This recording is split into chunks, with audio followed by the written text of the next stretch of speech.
It's the most watched election right now. Millions have voted in the crucial US midterm polls that could define America's future. Results have started to pour in now, and the big news right now: Democrats have managed to flip the closely contested Senate seat from Pennsylvania. US media projections show that John Fetterman, who is Pennsylvania's lieutenant governor, has defeated Republican challenger Mehmet Oz. Remember, Mehmet Oz, a celebrity doctor, had the backing of former President Donald Trump. With this win in the key swing state of Pennsylvania, Democrats have boosted their chances of retaining the wafer-thin majority in the Senate. Well, we got the whole family up here, but on day one, critical race theory will be banned from our schools. And staying with Pennsylvania, U.S. networks are projecting that Donald Trump devotee Doug Mastriano has lost the governor race. The 58-year-old, who has been a 2020 election result denier, has lost to Democrat candidate Josh Shapiro. The retired military officer has been one of the most polarizing candidates to get the backing of former President Donald Trump. And from New York, Democrat Kathy Hochul has been elected as the governor of the state. She is projected to defeat Republican contender Lee Zeldin. Hochul has made history by becoming the first woman to be elected as the governor of New York. Thank you to everyone in this room and across the state. I want to speak directly to New Yorkers. Tonight, you made your voices heard loud and clear.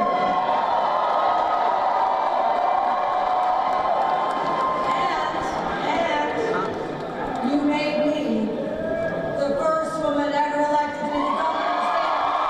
I'm not here to make history. I'm here to make a difference. And because of all of you, we'll keep making progress, breaking down barriers, breaking glass ceilings, helping New Yorkers achieve the greatness that it is capable of. Meanwhile, Florida is witnessing a red wave. Incumbent Florida governor has managed to hold on to his seat. In a strong statement, Ron DeSantis said that Florida will never surrender to the woke mob. He is tipped as a potential candidate for the 2024 presidential election. He is seen as a rising star of America's political right. You can take it to the bank. He don't care what Brandon thinks at the White House. Now, while our country flounders due to failed leadership in Washington, Florida is on the right track. I believe the survival of the American experiment requires a revival of true American principles. Florida has proved that it can be done. We fight the woke in the legislature. We fight the woke in the schools. We fight the woke in the corporations. We will never, ever surrender to the woke mob. Florida is where woke goes to die. Former President Donald Trump flew to his home state to even energize the voters and root for the candidates. But the cracks between the Trump and DeSantis saga are clear as day. During one of Trump's rallies, he even called the Ron DeSanctimonious. On to because we are going to do whatever it takes. That's my commitment. Marco Rubio has made his victory speech after Val Demings conceded defeat. A former Orlando police chief, Demings was the underdog against Rubio. The Republican has now successfully sought a third term in office. That will put hardworking Americans first, and that will lead for our children. I am more energized and excited about working in the Senate than I've been at any other time because I believe we are on the cusp of a new generation of leadership in this Republican Party that will restore common sense, that will put hardworking Americans first, and that will leave for our children what they deserve to inherit, the greatest country in the history of the world. Thank you, guys. God bless you. Thank you. Thank you. Donald Trump's former White House spokesperson Sarah Huckabee Sanders has been elected as the Arkansas governor. She has become the state's first female to serve in the post. Thank you so much to the people of Arkansas who've entrusted this responsibility to me. I will be forever grateful to each of you, and I promise I won't let you down.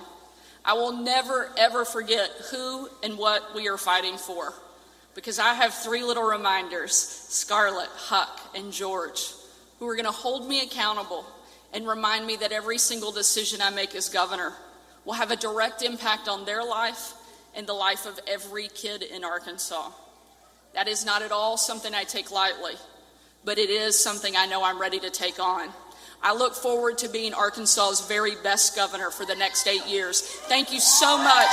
God bless you. God bless our great state. Thank you. Results are in from the state of Massachusetts as well, where Democrat Maura Healey has been elected as governor. Healey is the state's first woman and openly gay candidate elected to office. 51-year-old Healey flipped the seat from Republicans after comfortably defeating her challenger, Jeff Teal.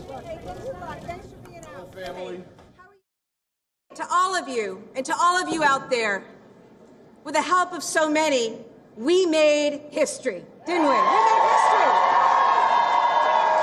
We did.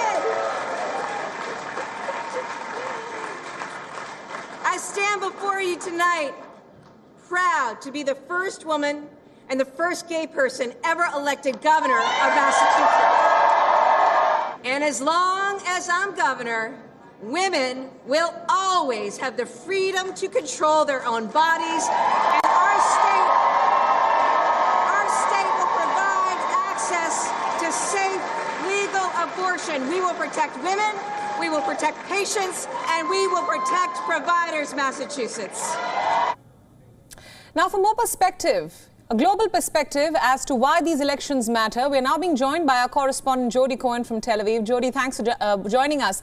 Now, this is a turning point in what is seeming like a nail-biting contest for people in America. How much interest is it generating in Israel today? Hi, Priyanka. Yes, so it is generating interest. It's definitely the #1 media story here at the moment. But, of course, we've just had Israeli elections, so people's main focus is going to be on that. We know that at 10:30, in just over 1 hour from now, President Herzog is going to be receiving the final official results of the Israeli elections. And then over the next few days, he's going to be beginning the process of speaking to the party heads here to find out who they recommend to be the prime minister. So that's definitely the priority for the people here. The general feeling in terms of the US midterms is that whoever wins, it won't impact US-Israel relations too much, with all the parties basically saying the same message in terms of the Israel-US relationship. The relationship is between the countries, between the governments, between the people, and not just about the relations between the individual leaders and the parties. Right, Jody, what's the likely reaction of the next Israel government to the potential Republican gains? So the next prime minister is likely, of course, we have an official process to go through. Nothing is set in stone, but the likely next prime minister is a comeback of Benjamin Netanyahu, the former prime minister. And he's likely to go into a coalition with the right-wing and religious parties, including probably the ultra-nationalist religious Zionist party. Now, many are speculating that a right-wing Israeli government could potentially have an easier time with Republican Congress wins. Remember that some Democrat politicians had warned Netanyahu against going into a coalition with the RZP. Interesting that the message from both the Democrat Party in the US and Yesh Atid in Israel, which will now likely head up the opposition, is that democracy was at stake in both of these elections. This was the second biggest issue reportedly in the United States after the economy, and also the second biggest issue in Israel after security. And the Biden administration is thought potentially not to want to deal directly with Ben Gvir, who's the #2 controversial leader in the RZP.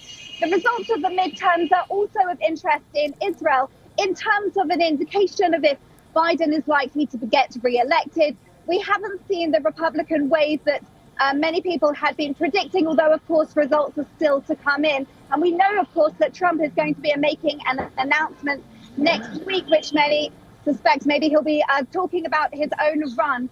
So remember also that Netanyahu and Trump, if they both managed to make a comeback, they did the Abraham Accords together. But as Netanyahu told Biden in a phone call just a few days ago, He expects them to make history together as well. And his priority is the Abraham Accords, which he thinks will lead to peace eventually with the Palestinians. Right, Jody, thanks so much for all those inputs. We'll continue to track all the live updates. Thanks for joining us at this hour. Thank you.